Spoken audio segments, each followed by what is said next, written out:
More than 4 years have passed since starting the Community Assembly of the British Isles. And we have travelled a long way and overcome many obstacles to get to this point. Setting up a parallel community from scratch is not something that can be completed overnight. There are no quick solutions, no shortcuts, and no promise of easy reward.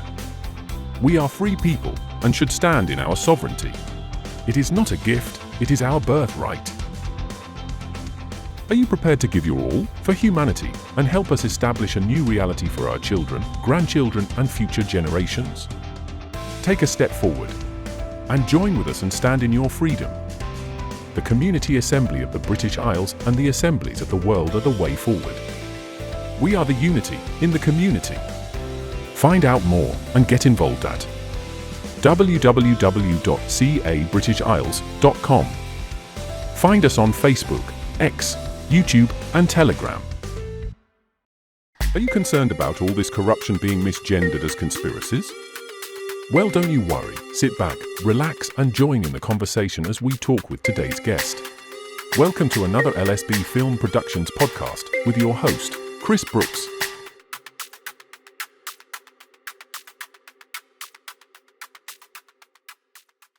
Hello and welcome to the channel. It's me, Chris Brooks, for another LSB Film podcast. I've got a brilliant guest for you today. I've got the brilliant Mark Devlin, who's an author, DJ and a public speaker. And today, because his full-time job has pretty much become this, we're going to be talking about the darker side of the music industry and how it's used against us in this, what I would classify this as spiritual war. So let's get into it. Welcome to the channel, Mark. Hello, mate. Good to be here. Cheers. Thank you. So how did you get into all this then? What made you go into the darker side of music? Because obviously being a DJ yourself, music was obviously your life. Yeah. Well, it was never part of any life plan, at least not in my conscious existence in this 3D reality. Whether the plan was made on some other plane, I don't know. But I never sat down and said, you know, one day I'm going to start writing books and doing podcasts exposing Satanism and dark occult ritual that occurs within the music industry. I just kind of stumbled into it. So for many, many years, I was a music lover. I got into it when I was a young kid, bought my first record when I was 5, which was Queen's Bohemian Rhapsody, and just fell in love with pop music, basically. Listened to the chart show on BBC Radio 1 on Sunday nights and stayed up to date with whatever was in the charts that way. Then in my teenage years, I sort of sharpened my tastes a bit and got into black dance music. So I got into early hip hop, early house music, soul and funk and stuff of that nature, and decided that I wanted to become a DJ because I loved music so much.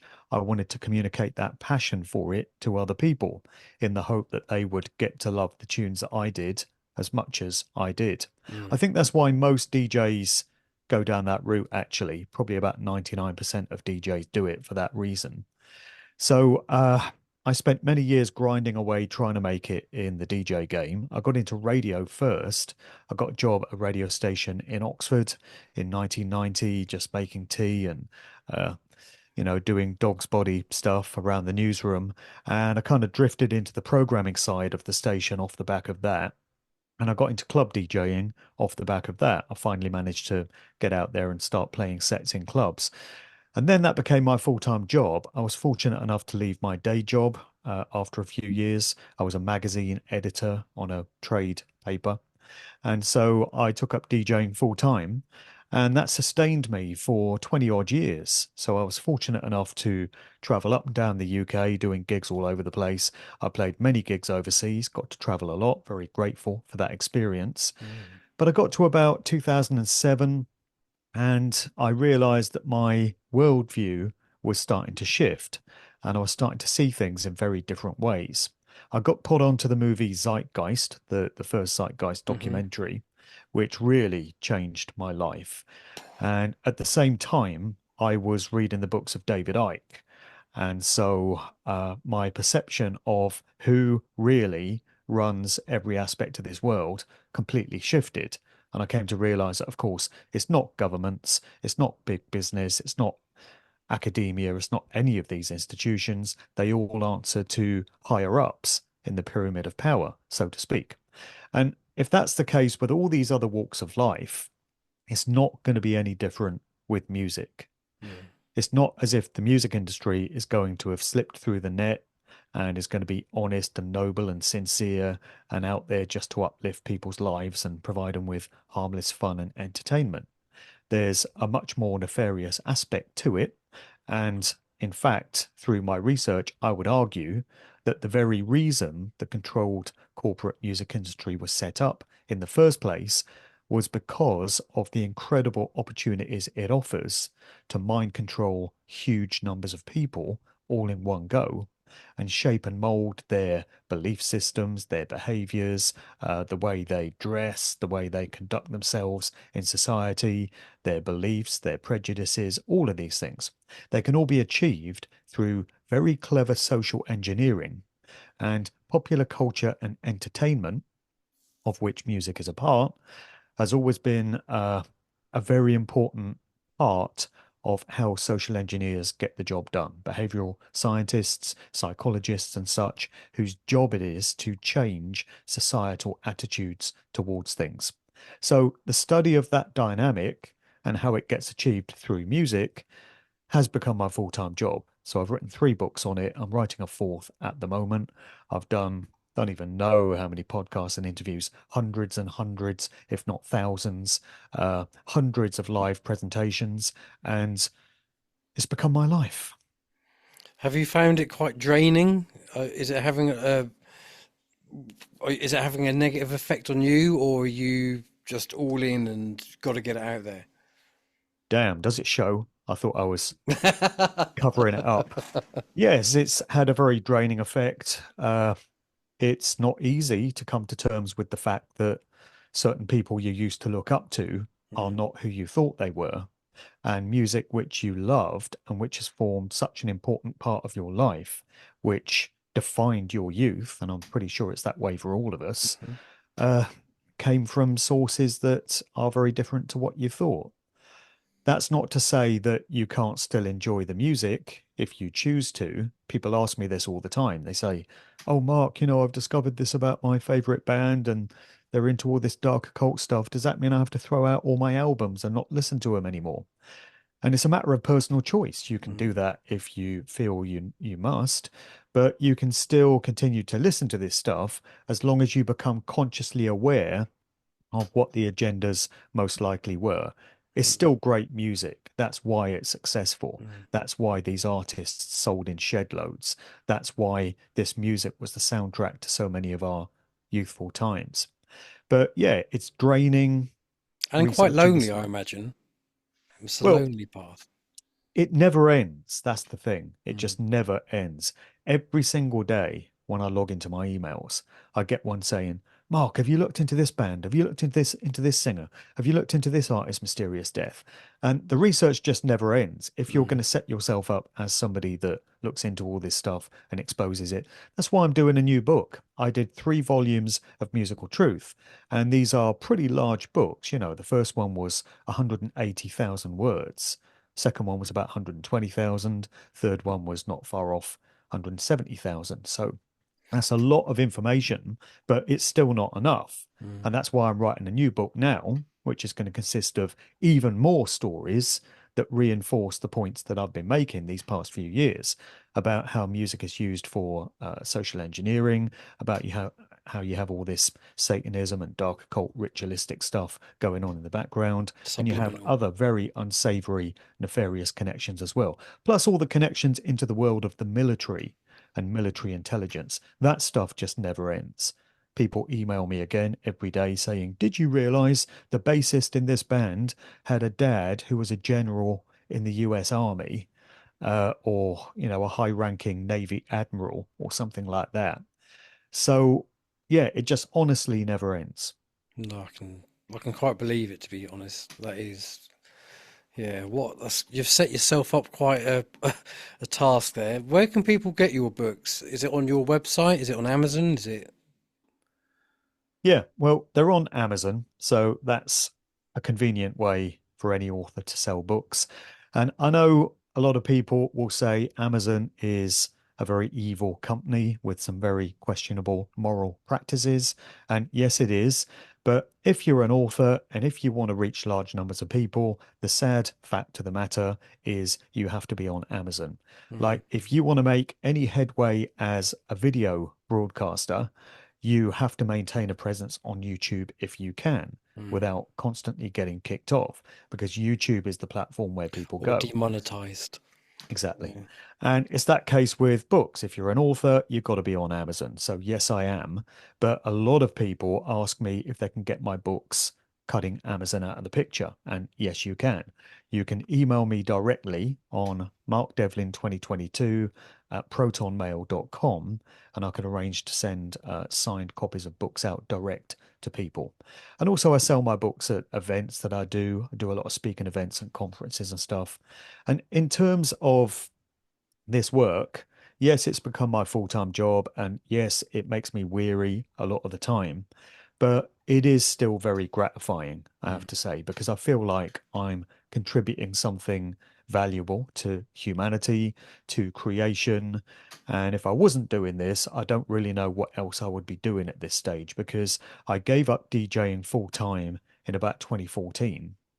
I became a private hire driver for a few years just to support myself. Lost that job when COVID came along.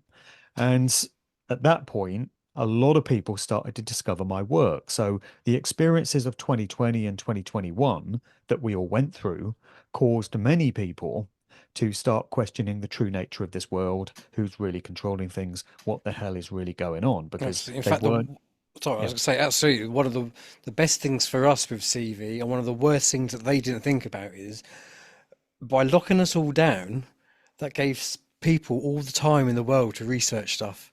They obviously that's didn't right. think that far. Well, I think they would have factored in a lot of collateral damage. Mm, So they would have known that a certain quota of people were going to start waking up to what was going on, start paying attention, start doing research. But I think they supremely underestimated the scale on which that took place. I might be definitely. wrong, but I think we can often give these people too much credit, because anytime anything happens in the news, which might appear to be of benefit to us, the people, it might appear to be a good story. But instantly you'll get the naysayers and the doom mongers, and they'll say, oh, it's just a psyop. They want you to think this way. And the reason for it is because they want to bring in this thing. And they can often overestimate the cleverness of these people, I think. They are very clever. They are very smart. These behavioral scientists, these anthropologists, they know how the human mind works, the human psyche, and they know how to manipulate it. When we're talking about organizations like Tavistock in London and Stanford Research Institute in the States and the Frankfurt School and all these other social engineering think tanks, they're very smart, and they do know how to predict the way that large numbers of people are going to behave and respond to things, but they can't know everything. There are lots of unknown variables. One thing they can never predict is how the human spirit is going to react when it's got its back against the wall. When people's freedoms and rights and livelihoods and the safety and well-being of their loved ones is at stake, people react often in ways that no kind of AI algorithm programs would be able to predict. Mm, So yeah, I think during the COVID years, there was a lot of reaction that they would not have expected. I don't think they would have expected the best part of 1 million people, or however many it was, to have turned up to those London protests in the spring of 2021. May and June 21. I was at those events, and me. and they will stay with me for the rest of my days. They were absolutely incredible. The energy levels were like nothing I've ever experienced before. A lot of people say there's no point in protesting. Marching through the streets in London doesn't achieve anything. I would argue that it does, because that not only gave those of us on this side of the fence a huge morale boost in knowing that there are so many of our brothers and sisters who are prepared to turn up and let it be known that they're not going to stand for tyranny. and they can see what's really going on. But also, it's a very strong visual indicator to the enemy that there are lots and lots and lots of us who are not having this. And here's a little visual reminder of that. Here's 1 million people in London saying, we're not having this. We know what you're doing. No, that's fair, and I will put my hands up. I mean, I have been to about, I don't know, 4 or 5 of those protests, but I have said that. I have said I don't know what these are achieving, but I think that's Well, they've more, fizzled out now, haven't they? yeah, but I think that's more because everything that we've had success with has always been at a local level. Like the 20-minute neighbourhoods with the Thetford Town Council. The video went viral where we were going to the councillors going, Yeah, no, that was not, great. yeah. And so everything that we've achieved has always been more local.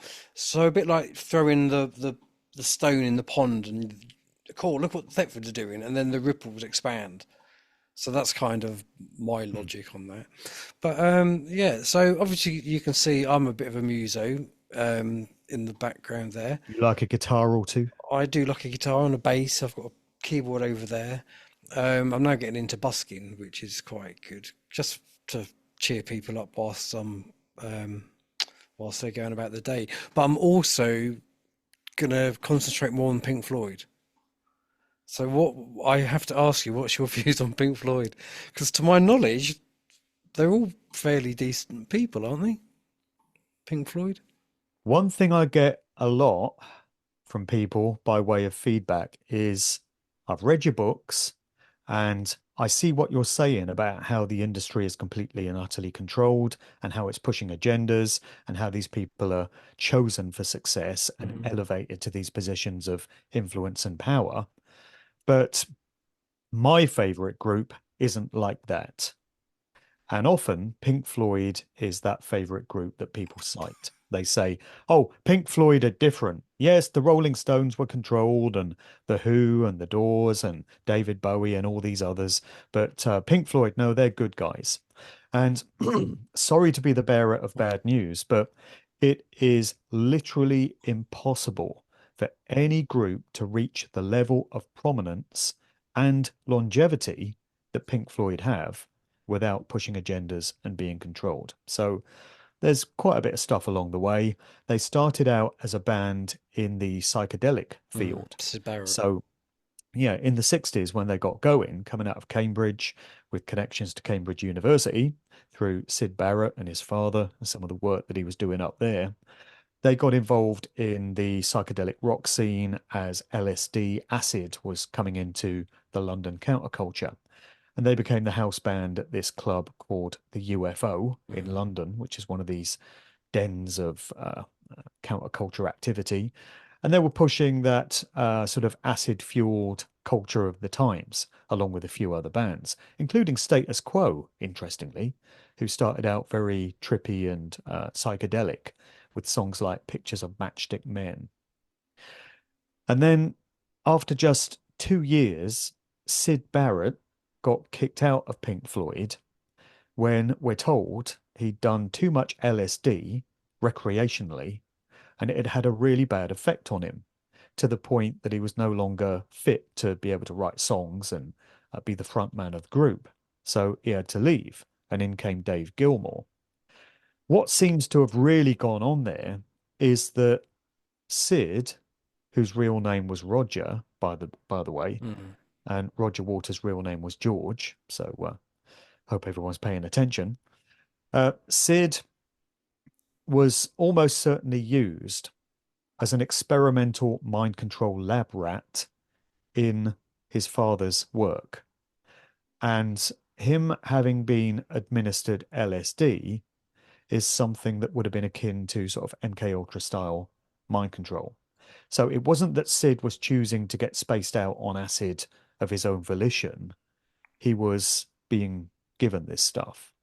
This is often the case with the offspring of military personnel and those involved in military intelligence research. They're the first to get used in experimentation that goes on. There's a similar story involving Paul McCartney at the time that he was living with his girlfriend Jane Asher in the family home, involving the research of Dr. Richard Asher, who was into sort of mind control, hypnosis, and deep sleep research. And there's many other stories as well. But in terms of the Sid Barrett one, it didn't end well. So he left the group, went into various institutions and hospitals and stuff over the years. And there's a story of him turning up years later. You might know this one. That's right. The Wish You Were Uh, Here, whilst they were playing Wish You Were Here. right, right. Yeah. So he turned up in the recording session and none of them knew who he was because his appearance had changed so much. And he was just completely like an empty shell of a man. So that's pretty dark and nefarious. Mm. And then you could take it all the way through to recent times. And we've had Roger Waters apparently being a very awake and aware political activist. And he's been saying all the right things when it comes to the occupation by a certain Middle Eastern nation of its Arab neighbor. He's been very outspoken about the actions of this political regime. And many people in the so-called truth and freedom movement have been like, yes, Roger Waters is one of us. He knows what's going on. But as I highlighted in my Musical Truth Volume 3 book, unfortunately, during the COVID debacle, we had an interview which Roger gave in which he praised Dr. Anthony Fauci as a really good man. Not only that, but he described Bill Gates as a good person. He said they're doing lots of good work behind the scenes to help people. Now, if you're capable of doing research that enables you to arrive at the conclusion about the aforementioned Middle Eastern nation, you're also capable of doing research into the true nature of Bill Gates. Mm-hmm. I know all about Bill Gates. I know that his father was involved in Planned Parenthood, which is a eugenics population reduction program linked to the Rockefeller Foundation. It's all about removing unwanted aspects of society from the human gene pool. If I can discover all that, and I'm just a regular dude sitting at home with a laptop and an internet connection, then somebody like Roger can do that research as well. So there's no excuse for him not knowing that Bill Gates is a demon and that Anthony Fauci is a demon. So unfortunately, these lifetime actors, as they're referred to as, always reveal their true colors in the end. And it could be devastating for people because they've looked up to these individuals. They've put them on a pedestal. They've seen them as mentors or role models. I've been caught out by that one myself many times. But what it comes down to ultimately is either you want the truth of a matter or you don't. If you do, you're going to have to be prepared to go to some pretty unwelcome, unsettling places. Exactly. Well, thank goodness my hero of Floyd is David Gilmour, obviously. Right. And not Roger Waters. Roger Waters always come across as really like a narcissist and very egotistical, and he's a fantastic songwriter, don't get me wrong, but well, he's a very complex character.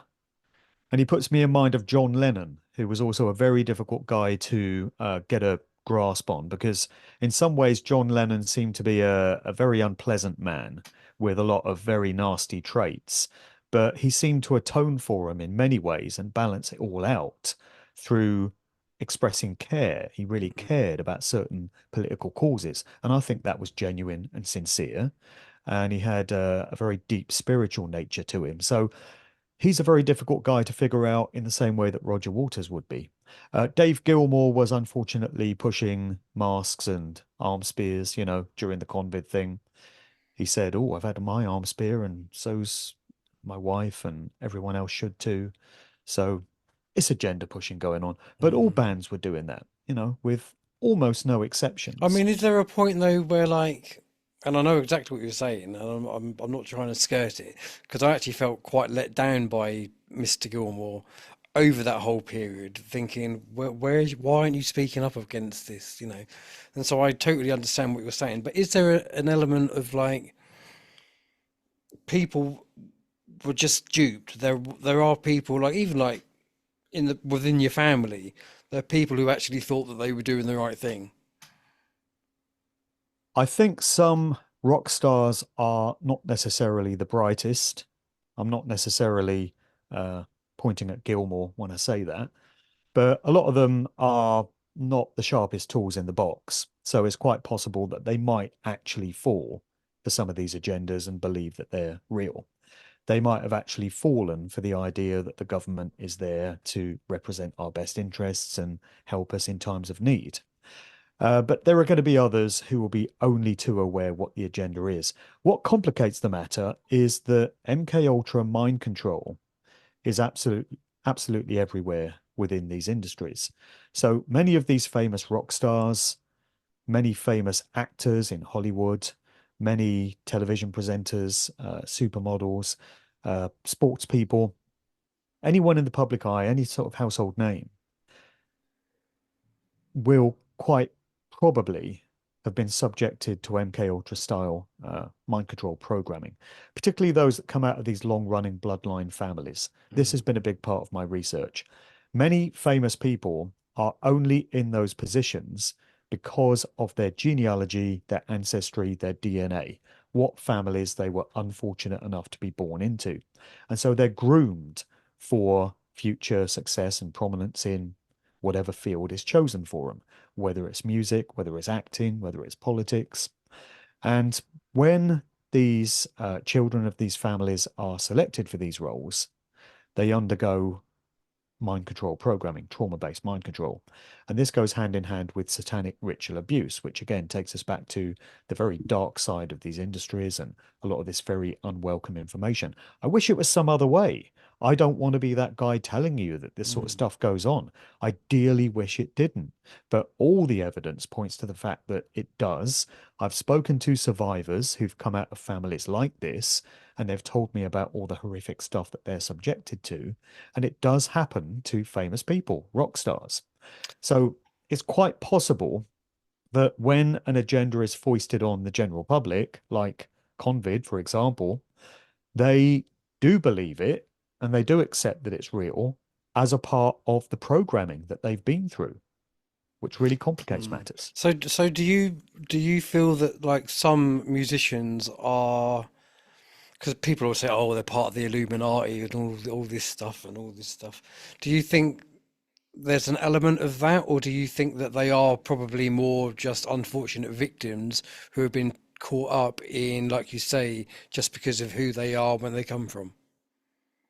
There are different ways that people come to success. So, as I said, many of them are born into it as a result of these families, and they have very little choice. Their futures are mapped out for them, and that's just their path in life. But of course, there are other ways that people can become famous and prominent if they don't come out of one of these families. So the provision is made for those who want the wealth and they want the success so much that they're prepared to degrade their morals and sell their souls, metaphorically or otherwise, to get that fame and fortune. If you're someone who can demonstrate that you want it enough, then they'll let you into their club. But unfortunately, the price you pay is basically your soul because your ass is owned from the day you sign that contract. Then they're going to get you attending all these crazy parties and orgies and Sam rituals Smith like we saw. springs to mind. Well, yeah, he's one example. They'll get you going to these sort of eyes wide shut style parties that we saw in that Stanley Kubrick movie. All kinds of craziness will be going on. We're hearing about P. Diddy and his freak-offs, as he calls them, at his mansions that he's been holding for decades, where rich, famous, powerful celebrities turn up and they get involved in all kinds of shenanigans with children, with who knows what, and all that stuff gets filmed and it's used as leverage or blackmail, should it ever be needed, to keep these people in line. So they're doing what they're told from that day forward on threat of this footage of them being made public if they don't. That's the way they get so many of them. So the message I always give to anyone aspiring to become a famous pop star or rapper, producer, singer, whatever is it can never be worth it to get to that level. The industry is graded. There are different levels. And I do believe that it's quite possible for bands and artists to enjoy a moderate level of success without degrading their morals and selling their souls to that degree. So I They'd be do like your think, one-hit wonders, wouldn't they? Well, more than one hit in many cases. I think there are bands who are there to keep the industry machine chugging along, to keep the cogs of the wheels turning. So their job is just to make sure there is a music industry. Obviously, the record labels want to make money off them. They want to get them out on tour and make money off of tickets and merchandise and all of this, but they're not in it up to their necks in the same way that bands like the Beatles or the Rolling Stones were, or artists like David Bowie or Elton John, or more recent examples, I guess Sam Smith, you mentioned, and the likes of Rihanna, Beyonce, Dua Lipa, Ed Sheeran? Taylor Swift, Ed Sheeran, probably. Yeah. I mean, can you get to be as successful as Ed Sheeran on a such little talent? Because I don't feel that he really has any. Or B, just crossing your fingers for good luck. I would argue that you Mm, can't. You only get that sort of career if it's gifted to you, if you're chosen by them. And that's the thing. They choose you, you don't choose them. it's there. Is there any artists or bands that you like that you feel are safe or In terms of mainstream ones that people know about, not really, because to some degree or another, they're going to be controlled. I have enjoyed many artists' music over the years. I was a big fan of John Lennon's solo work. His career from sort of 1969 to his death produced some amazing songs, and I listen to those often. And as I say, Lennon was a complex character.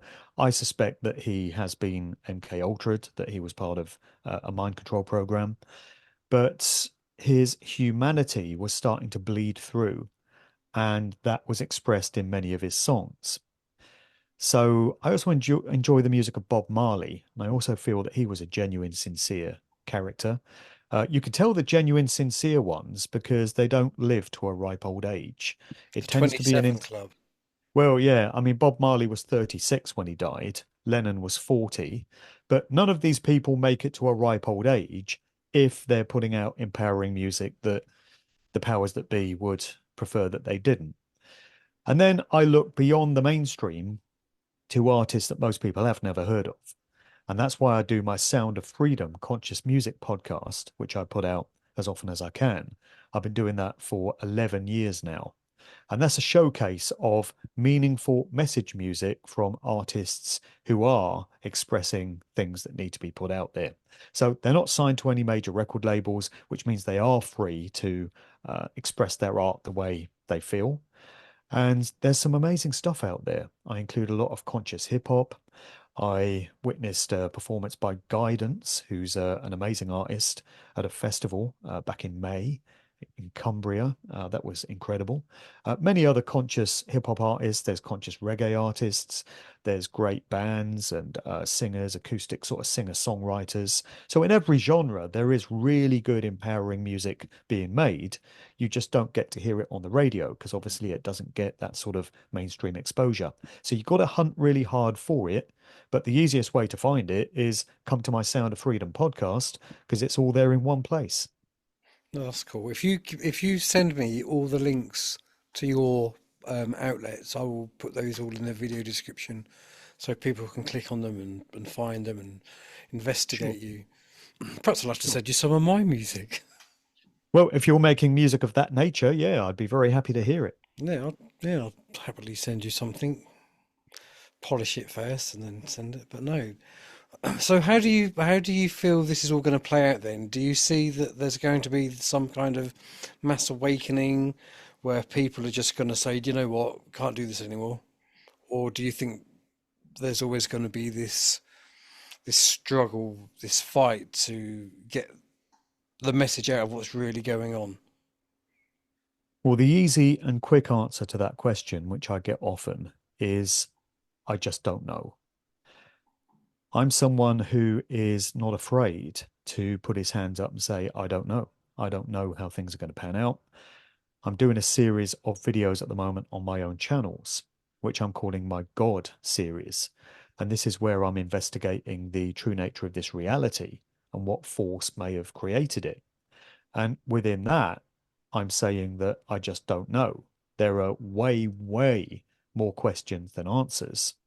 and no easy answers. So I'm actually quite suspicious of researchers and broadcasters and authors that say the world is this way, it's run by this group to this end, this is what it's all about, this is the truth, 100%. I've figured it all out. I'm that guy that's going to tell you what you need to do, and this is the end of it. Because how can anyone possibly have that level of assurance? We don't really know what's going on out there, and we don't really know how it's going to pan out. As I said earlier, there's too many unknown variables. So in terms of where things go from here, I really don't know. We could be headed to absolute doom and disaster for humanity if the controllers are successful in coercing and herding us all into these 15-minute city, smart grid, AI, 5G, Chinese communist style social credit system, dystopian nightmare futures, straight out of New World Order, Agenda 2030, 1984, then there's not a lot of hope there for humanity.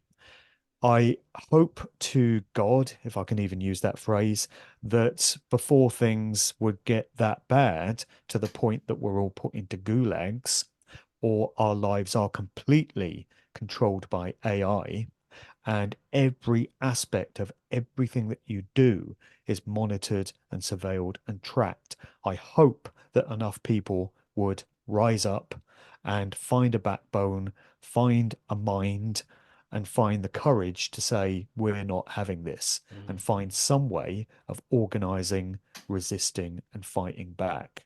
But I don't know.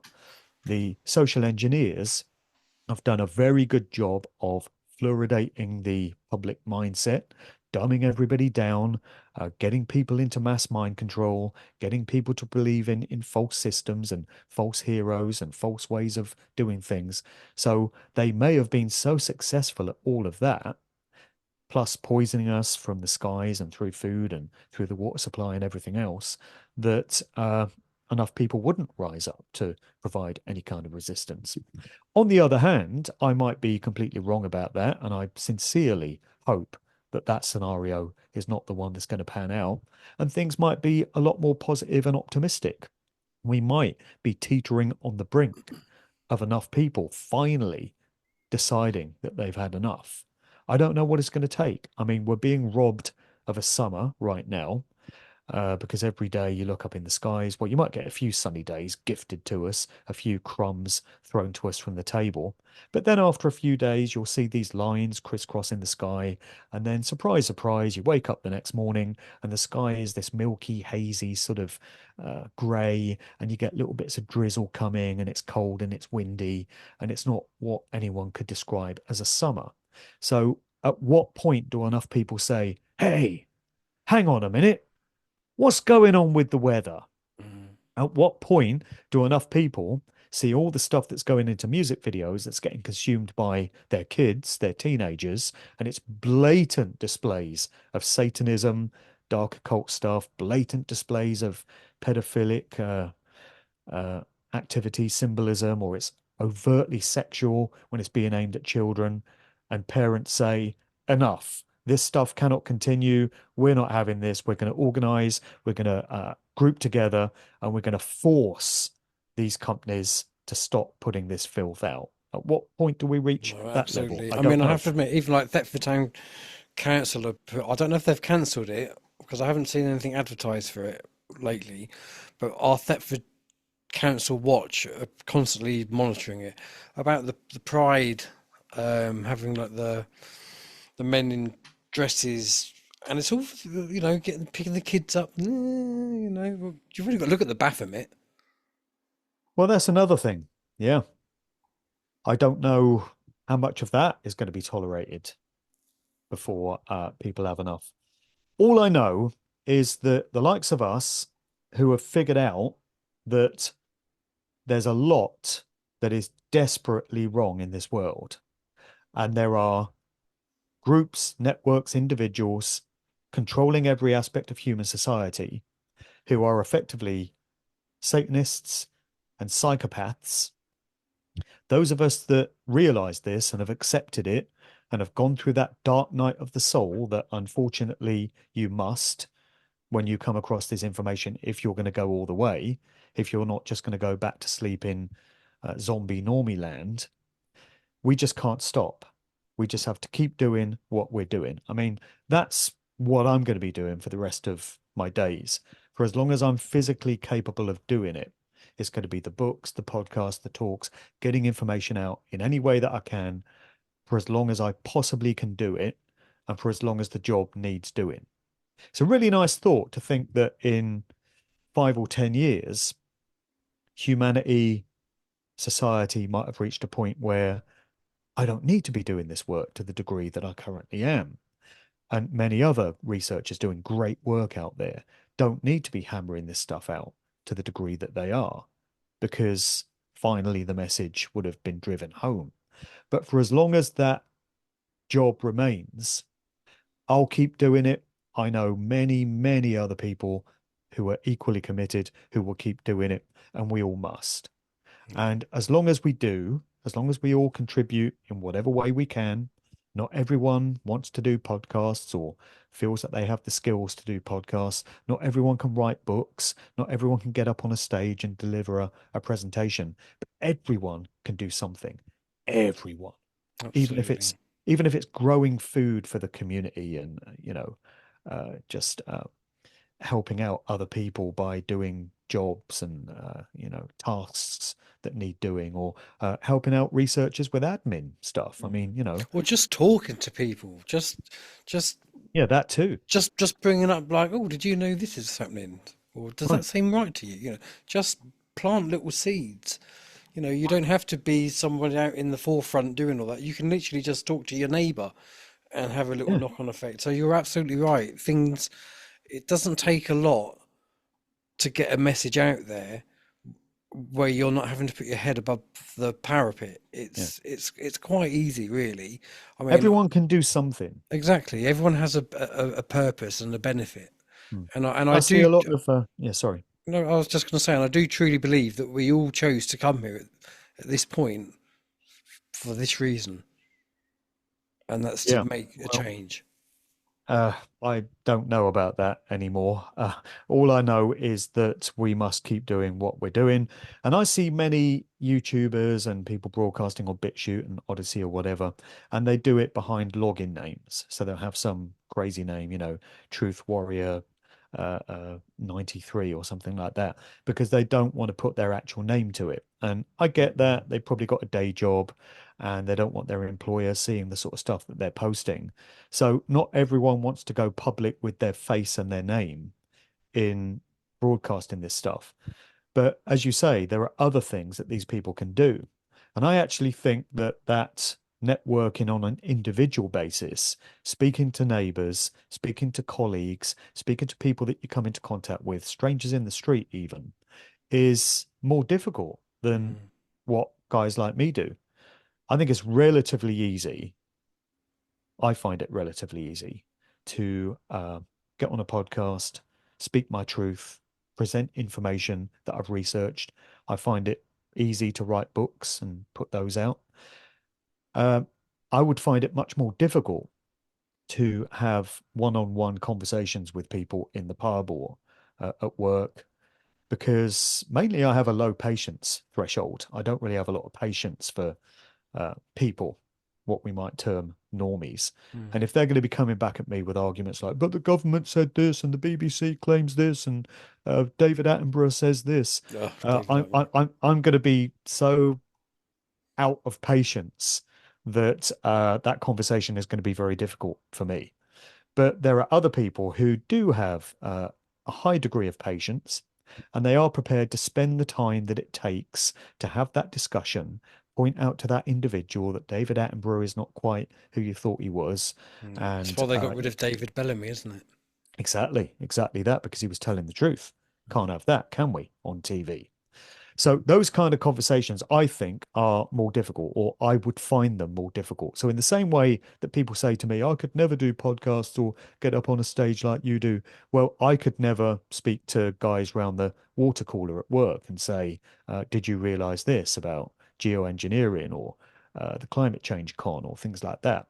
So people who are doing that work, that's very valuable and it's very important. And I hope they'll keep at it. No, 100%.